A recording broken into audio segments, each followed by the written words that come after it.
Kampioni në fuqi klubi i futbollit të femrave Luboteni i Tetovës, që aktualisht mban pozitën e dytë në tabel pas ekipit të Skopjes për të mbrojtur titullin kampion të fituar në kampionatin 2024-2025, ka zhvilluar përgatitje të nivelit të lartë.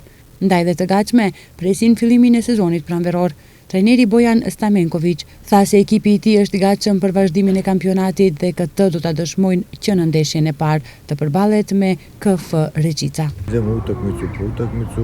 Mislim da ekipa ubrzano radila. Shkojmë nga loja në lojë. Mendoj se ekipi me seriozitet ka punuar dhe vazhdon të punojë dhe mendoj se maksimalisht e përgatitur do të jetë për vazhdimin e kampionatit.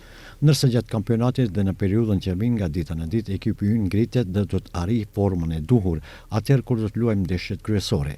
Ndeshjen e parë me Reqicën e luajmë të shtunën në qendrën sportive, kështu që pres një paraqitje të mirë dhe një paralajmërim për ndeshjen e së martës kundër Tiberis.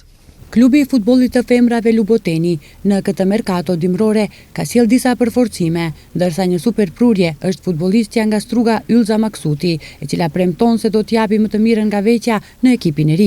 Jam e lumtur që jam pjesë e ekipit të Lubotenit dhe jam këtu si një përforcim për të mbrojtur titullin e kampionëve dhe shpresoj të do jap më të mirën time për të shënuar sa më shumë golla.